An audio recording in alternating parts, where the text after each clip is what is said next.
Manickam, you know the meaning of சமுதாயம்? சம் ஆதாயம் இருந்தா தான் இந்த சமுதாயம் நம்மளை தலையில தூக்கி வச்சு கொண்டாடும். ஹாலிடேஸ்னாலே அது நம்ம GT Holidays தான். GT Holidays, South India's #1 travel brand. You know you are special when you're with GT Holidays.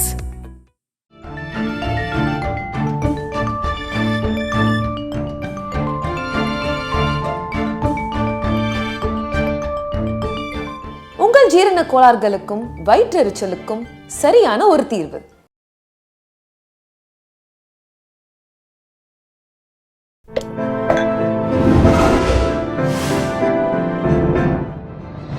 Sai with Chitra. பின்னணி பாடுகின்ற கலைஞர்களுக்கு இந்த ஸ்டேஜ் ஷோஸ் வந்து எந்த அளவுக்கு ஹெல்ப்ஃபுல்லாக இருக்குதுன்னு நினைக்கிறீங்க நீங்கள்? ஸ்டேஜ் ஷோ அங்கே தான் நீங்கள் துட்டு பண்ணலாம், அங்கே தான் நீங்கள் சம்பாதிக்க முடியும். நான் பாடி ரெக்கார்டிங் பண்ணிக்கிட்டு இருந்த டைமில் அவ்வளோ ஃபேமஸாக இல்லை. ஆனால் இப்போ வந்து ஸ்டேஜ் ஷோஸு பெரிய இப்போ வந்து ரொம்ப பற்றிக்கிச்சு. லெஃப்ட் ரைட் கேட்டுட்ருக்காங்க எனக்கு வந்து பண்ணணும் அப்படின்ட்டு. ஸ்ரீலங்காவில் ஒரு 2 ஷோ பண்ணேன், கிரிஷ் லைவ் இன் ஸ்ரீலங்கா கொலம்போன்னு சொல்லிட்டு. அதுக்கப்புறம் 2.0 கேட்டாங்க. அதுக்கப்புறம் துபாய் பண்ணேன், கிரிஷ் லைவ் இன் துபாய் பண்ணேன். அதுக்கப்புறம் கோயம்புத்தூர் பண்ணேன். பயங்கரமான வரவேற்பு. அதுவும் பசங்க வந்து வேறு மாதிரி வைபாகிறாங்க சார். நான் இந்த பாட்டு ரெக்கார்டிங் பாடும்போது அவனுக்கு 4 வயசு தான் இருந்திருக்கும். எப்படிடா ஏன்டா இந்த பாட்டுக்கு நீ குதிக்கிற அப்படின்னா தெரியாதுண்ணா, இந்த பாட்டு வேறு வைப்புனான்றான். என்னடா வைப்புன்னு புதுசாக சொல்கிறீங்க, வைப்புன்னு எனக்கு புரியல, என்னடா வைப்புன்னு.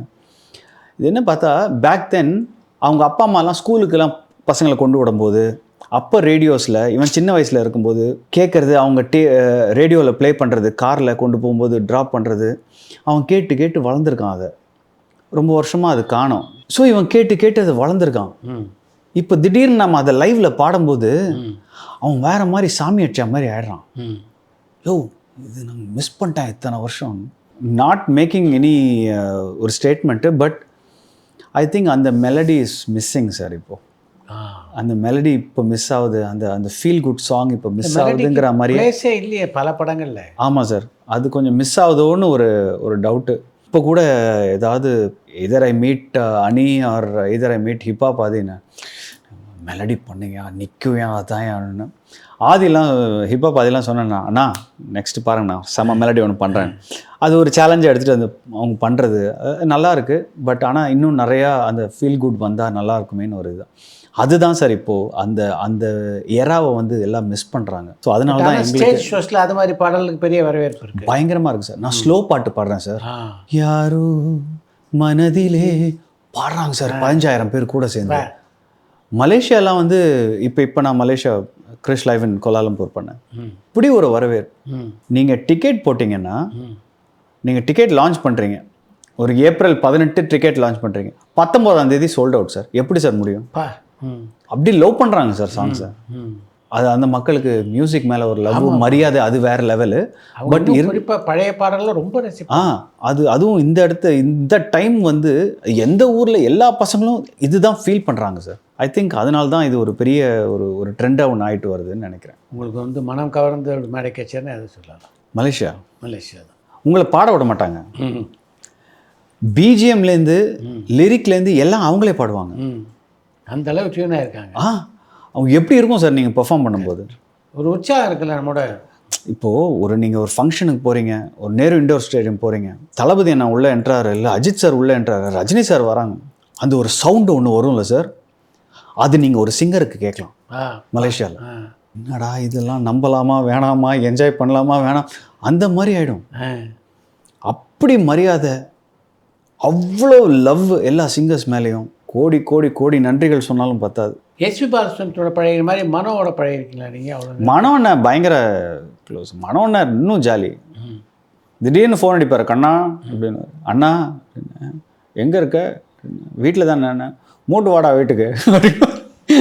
இங்கே தான்டா இருக்கேன், பக்கத்து தெருவில் தானே இருக்கேன் நான் அப்படின்னு. சார் அண்ணா கூட போய் உட்காந்துக்கிட்டு, அண்ணா பழைய கசல்ஸ்லாம் எடுப்பார். அப்படி உட்காந்துட்டு அண்ணி பிரியாணிலாம் பண்ணுவாங்க. ஸோ அதெல்லாம் அப்படியே சாப்பிட்டுக்கிட்டு அண்ணா அப்படியே பழைய கசல்ஸ்லாம் எடுத்து விட்டாருன்னா சூப்பராக இருக்கும். இட்ஸ் வெரி வெரி வெரி ஐயோ பியூட்டிஃபுல். அந்த அண்ணா அவ்வளோ கசல் பாடினா இது வரைக்கும் கேட்டதில்லை. ஆனால் நீங்கள் அண்ணா கூட வீட்டில் உட்காந்து பாருங்கள், ஹார்மோனி போட்டு எடுத்து வச்சிட்டாருன்னா அப்படியே கொட்டும். அவ்வளோ அழகாக வாசிப்பார் ஹார்மோனியம். Fantastic player. வாசிச்சுக்கிட்டே பாடுறதுங்கிற ஒரு இது பெரிய இருக்கு. மனோனா மாதிரி ஒரு ஒரு அவ்வளோ ஒரு பியூட்டிஃபுல்லாக ஒரு கசல். குலாம் அலி நிறையா கேட்பார். ஆல்வேஸ் இன்டு குலாம் அலி. குலாம் அலி சொன்னா ஒன்றும் இல்லைடா, ஒரு சங்கதி போட்டுப்பாரு அப்படின்வார். போட்டு கழுத்தில் கத்தி வச்சிரும். ரொம்ப கேட்கறதுக்கு ஈஸியாக இருக்கும் சார், அவ்வளோ கஷ்டம் சார். புரியுதா? ஆமாண்ணா அப்படின்னு. I love that man.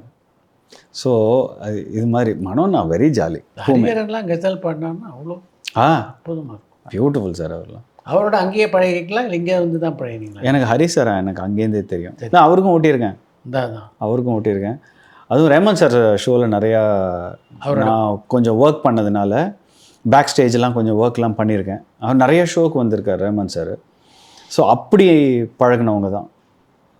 அதுக்கப்புறம் என்னை ஃபைனலாக அவங்க சிங்கராக பார்த்ததுக்கப்புறம் தான் ஷாக் ஆச்சு அவங்களுக்கு. ட்ரை அப்படின்ற மாதிரி என்னடா அப்படின்ட்டு.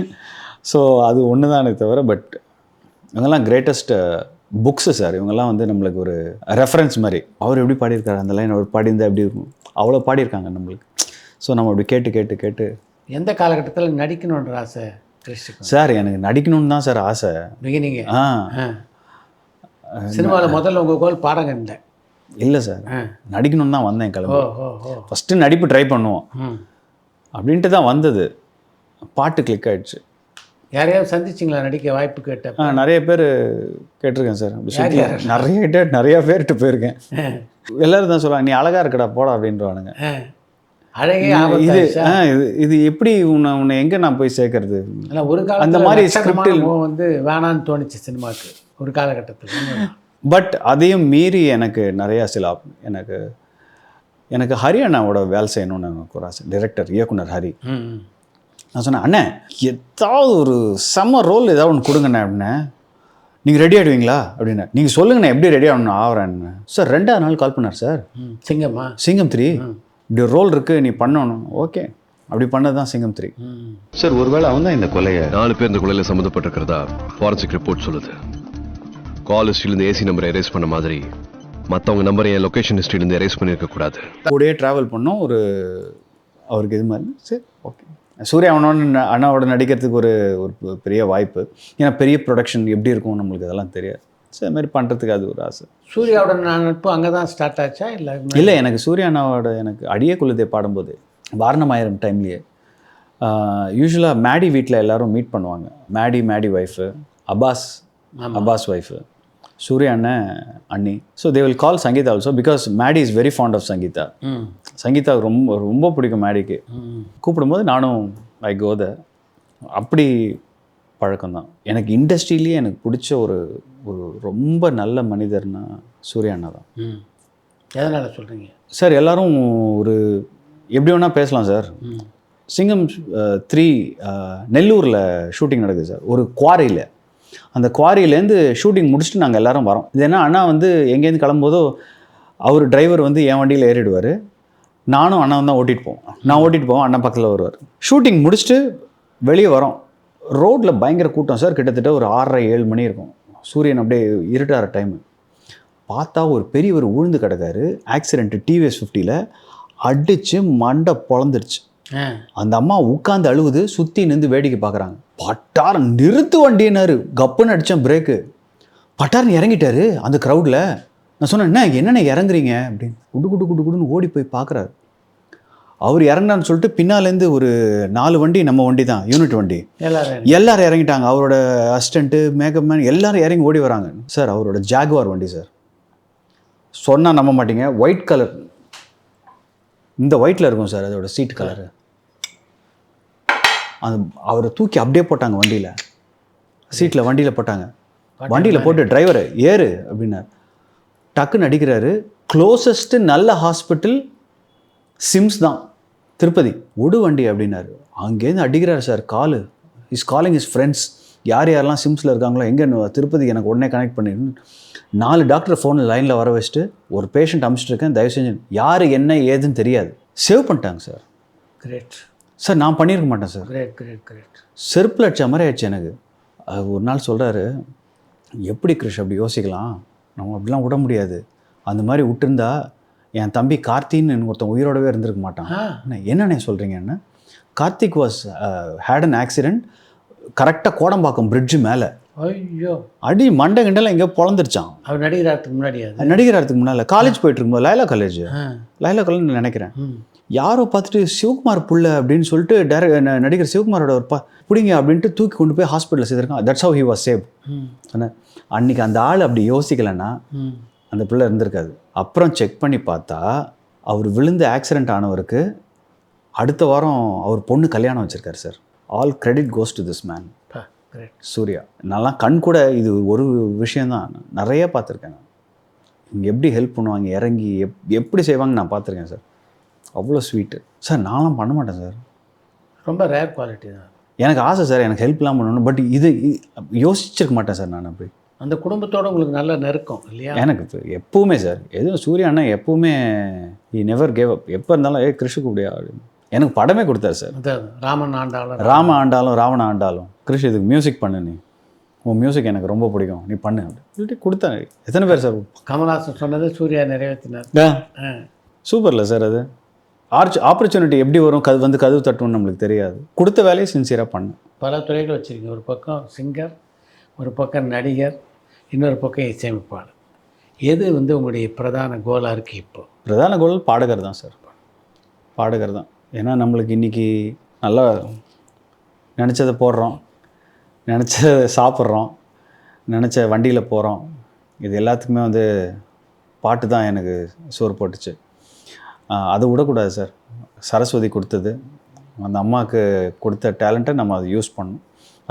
அது இசையாகவும் நம்ம பண்ணலாம் பாடு. பட் எல்லாம் பார்க்கும்போது எனக்கு ஆஸ் அ சிங்கராக தான் எனக்கு இப்போதைக்கு நல்லா போயிட்டுருக்கு.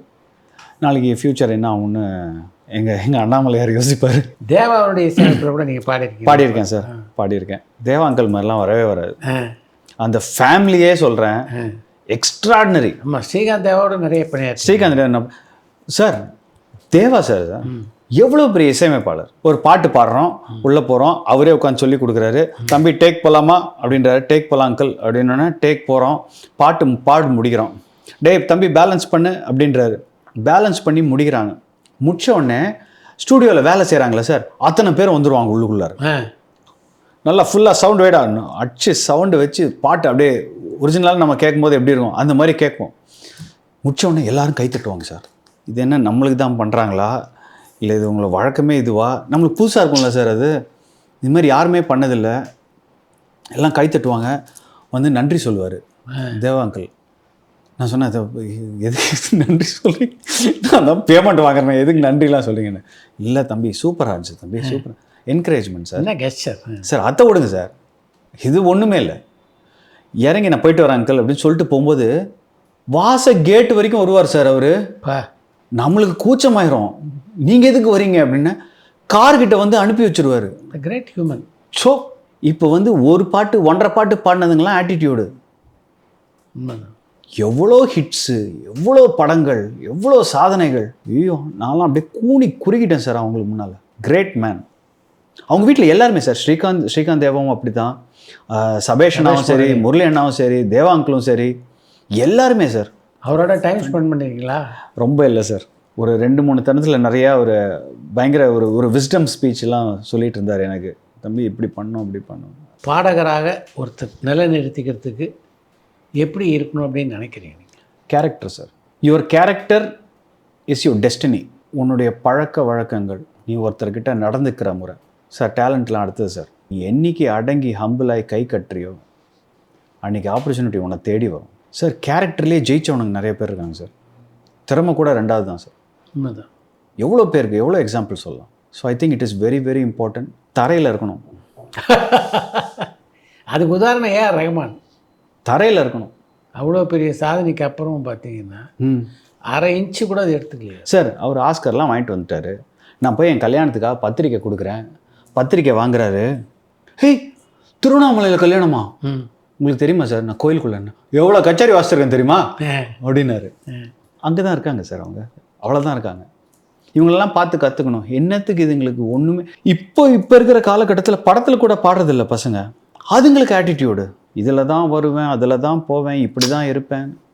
காலங்கள் மாறிட்டு வரதுனால நாமளும் அக்செப்ட் பண்ணிக்கணுமா என்னன்னு தெரியல. பட்டு இது பார்க்கும்போது கொஞ்சம் கஷ்டமாக இருக்குது. நீ அப்புறம் எங்கேயுமே போக முடியாது. நம்ம தமிழே என்ன சார், நம்ம விருந்தோம்பல் மரியாதை தானே சார். இதை தாண்டி தானே மற்றது எல்லாமே. வெள்ளைக்காரனே வந்தான், டே கன்று வச்சுட்டு எதுக்கு வந்திருக்குன்னு தெரியுமா, உன்னை நான் காலி பண்ணி உன் நாட்டை நான் காலி பண்ண, அதெல்லாம் ஓகேடா, சாப்பிட்டியா நீ முதல்ல, அதான் நம்ம கரெக்ட் முதல்ல சாப்பிட்டு பேசுவோம் வா அப்படின்னு. ஸோ இப்படி ஒரு கல்ச்சரில் நம்ம இப்படி வர்றது, நம்ம ஃபஸ்ட்டு ஐ திங்க் நம்ம கேரக்டர் மாற்றிக்கணும். நம்ம இது பண்ணிக்கிட்டா I think they will go higher. இன்றைக்கி சிங்கிங் இண்டஸ்ட்ரி எப்படி இருக்குதா நினைக்கிறீங்க? இப்போ கொஞ்சம் கஷ்டமாக தான் சார் இருக்குது. எங்களுக்கு ஒரு பேட்ச் இருக்குது சார். நாங்கள் நான், கார்த்திக், நரேஷ் ஐயர், ஹரிச்சரன், விஜய் பிரகாஷ், பென்னி, நாங்களாம் ஒரு கேங்கு. ஒரு கேங்குனா என்ன, எங்களுக்கு தான் கடைசி பேட்ச். அதுக்கப்புறம் சிங்கர்ஸ் வரல சார். வரல. நம்பர் 1 அந்த மாதிரி கொடுக்கறதுக்கு சாங்ஸ் கம்போஸ் பண்ணல, இல்லை ஸ்கிரிப்ட் அவங்களுக்கு கம்போஸ் பண்ண மியூசிக் டைரக்டருக்கு அந்த மாதிரி ஸ்கிரிப்ட் அமையல மெலடியாக பண்ணுறதுக்கு. நம்பர் 2 இசையமைப்பாளரே பாடிடுறாங்க. உண்மை தானே சார்?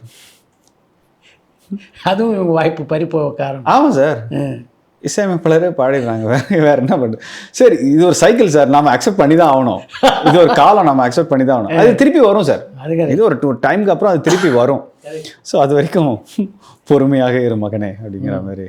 உங்களை போன்ற கலைஞர்களுக்கு வந்து அரசியல் ஆளுமைகள் பல பேரை சந்திக்கக்கூடிய வாய்ப்பு சுலபத்தில் கிடைக்கும்.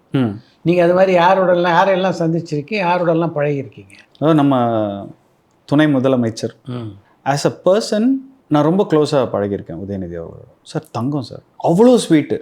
நான் தேவா சொன்னேன் அது மாதிரி தான் வரும். அவரோட நீங்கள் எவ்வளோ நேரம் பேசியிருந்தாலும் டைம் போட தெரியாது. சிரிச்சுக்கிட்டே இருப்பாப்ல சார். நம்ம ஏதாவது ஒன்று சொன்னால் ஏதாவது ஒரு கவுண்டர் கொடுத்துக்கிட்டு, ஒரு தடவை சங்கீதா சொல்லவே சொல்லிட்டா, அங்கிள் ரொம்ப நல்லா வளர்த்துருக்கீங்க பசங்களை அப்படின்னு. அவ்வளோ ஸ்வீட்டு சார். ஆனால் அந்த உதவி இப்போ இல்லை. ஏன்னா அவருக்கு அஃப்கோர்ஸ் நாமளே இது ஒத்துக்கணும், பொறுப்புகள் ஜாஸ்தி ஆகிடுச்சு. பொறுப்புகள் ஜாஸ்தி ஆகிடுச்சு சார். நம்மளுக்கு ஒரு 4 பாட்டு ரெக்கார்டிங்னாலே ஃபோன் எடுக்க மாட்டோம் சார். துணை முதலமைச்சர்னால் எவ்வளோ பொறுப்புகள், எவ்வளோ வீடு, எவ்வளோ ஜோன்ஸு, எவ்வளோ கான்ஸ்டியூஷன். அண்டர்ஸ்டாண்ட், எல்லாம் புரியுது. அரசியலுக்குன்னு தனி லாங்குவேஜ் இருக்குது, அதெல்லாம் அவங்க இது பண்ணி தான் ஆகணும். But it's okay. அடுத்தது எனக்கு ஆக்சுவலி சீமான் பிடிக்கும். நானும் அண்ணனும் ஒரு தடவை ஒரு தமிழ் இதுக்கு போயிருந்தோம், கனடாவுக்கு. எனக்கு அப்போ ஒரு பழக்கம், ஜாலியாக பேசிக்கிட்டு இருந்தோம். கலைஞரை சந்திச்சிருக்கீங்களா நீங்கள்? கலைஞர் நான் ரொம்ப மீட் பண்ணதில்லை சார். ஸ்டாலின் அங்கிள் நம்ம சிஎம்ஐ மீட் பண்ணியிருக்கேன். பட் ஆனால் அவரை மீட் பண்ணதில்லை. அவர் பயங்கர இன்ட்ரெஸ்டிங்னு கேள்விப்பட்டிருக்கேன் ரொம்ப.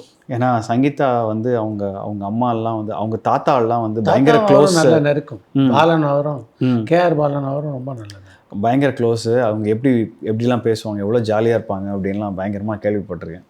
நான் ஆசைப்பட்டு பழகாமல் போனது எனக்கு அம்மா மட்டும்தான். அப்படியா? எனக்கு ஜெயலலிதா எனக்கு அவ்வளோ பிடிக்கும். ஆஸ் அ ஒரு அட்மினிஸ்ட்ரேஷன் அப்படி இருக்கும்ல, ஒரு டைட்டாக வச்சுருப்பாங்க எல்லாரையும். அயன் லேடி தான். எனக்கு அவங்க கூட I wish I had known her அப்படிங்கிற மாதிரி எனக்கு அது ஒரு ஆசை. அவங்கள பிடிக்கும். இந்த இசைத்துறையை தாண்டி கிறிஷுக்கு வேறு எதில் நாட்டம்? சரித்திரம். எங்கே பிறந்தது அது? ஒரு 25 வருஷத்துக்கு முன்னால் பிறந்தது. எனக்கு என்னன்னு தெரில. நாங்கள் எங்கள் நேட்டிவ் துறையூர், திருச்சி. அது எதுனாலன்னு தெரியல. பட்டு சோழர்கள் அப்படின்னு வந்தோன்னா எனக்கு அது மேலே ரொம்ப ஒரு இது, எனக்கு கல்வெட்டுகள் மேலே ரொம்ப ஒரு இது. நம்ம முன்னோர்கள்லாம் என்னென்ன பண்ணியிருக்காங்க, யாரெல்லாம் வந்து ஆண்டிருக்காங்க, எப்படி ஆண்டாங்க. இன்றைக்கி கூட எனக்கு சில விஷயங்கள்லாம் இன்னும் ஆச்சரியமாகவே இருக்கும். சிலதெல்லாம் வந்து சிலதுக்கு பதிலே இல்லை. இப்போது ஃபார் எக்ஸாம்பிள், இப்போ மதுரை மீனாட்சி அம்மன் கோவில் போகிறோம். பாண்டியர்கள் கட்டினது, அவ்வளோ அழகான ஒரு கோவில். பட் அதில் வந்து பல்லவர்களோட டச் இருக்கும், சோழர்களோட டச் இருக்கும், எல்லாருமே திருப்பணி பண்ணியிருக்காங்க. ஸோ இது எல்லாமே வந்து எனக்கு ஆச்சரியத்தை. ஸோ அதெல்லாம் ஒரு இன்ட்ரெஸ்ட் எனக்கு. யார் கட்டினாங்க, எந்த காலத்தில் கட்டினாங்கன்னு ஒரு சின்ன வயசுலேருந்தே வீட்டில் தமிழ் மேலே இருக்கிற ஒரு காதல். ஸோ அப்படி ஆரம்பிச்சது. அதனால தான் எனக்கு I want to learn more about சோழர்கள். ஏன்னா சோழர்கள் கொஞ்சம் ஈஸி சார்.